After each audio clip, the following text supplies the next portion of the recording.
नमस्कार,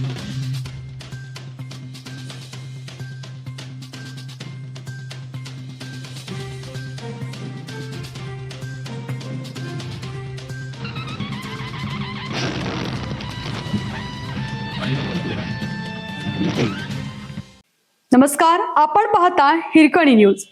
हिरकणी न्यूज प्रत्येक क्षण ताज्या घडामोडी आणि महत्त्वाच्या प्रत्येक बातमीसाठी नेहमी तत्पर. सांगली बाजार समिती विभाजन हरकतीची प्रक्रिया सुरू. सहकार विभागाकडून 10 दिवसांची मुदत. सांगली कृषी उत्पन्न बाजार समितीच्या विभाजनास उच्च न्यायालयाच्या कोल्हापूर खंडपीठाने तूर्त स्थगिती दिली आहे. न्यायालयाने त्रिभाजनाबाबत विहित मुदतीत हरकती व अभिप्राय घेऊन ही प्रक्रिया पूर्ण करण्याचे आदेश दिले आहेत.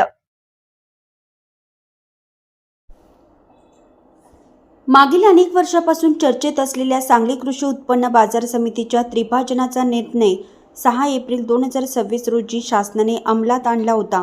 सांगली, जत आणि कवठेमहांकाळ अशा स्वतंत्र कृषी उत्पन्न बाजार समित्यांची स्थापना करण्यात आली होती. त्यामुळे बाजार समितीचे संचालक मंडळ बरखास्त झाले होते.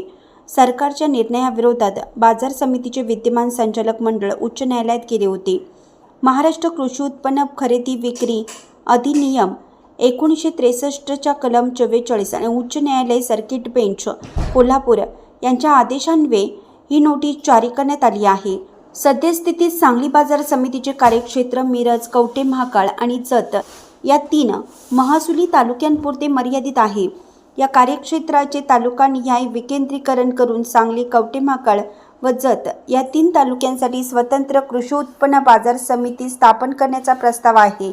यामुळे शेतकऱ्यांचा वेळ व प्रवास वाचून स्थानिक पातळीवरच सोयीसुविधा उपलब्ध होतील आणि स्थानिक बाजार समित्या अधिक सक्षम होतील, असे सरकारचे म्हणणे आहे.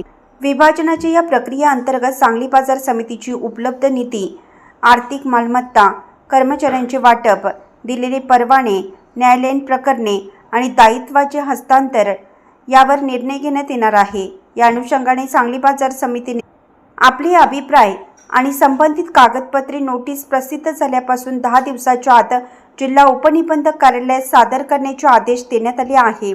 त्यानुसार सरकार विभाजनाने कार्यवाही सुरू केली.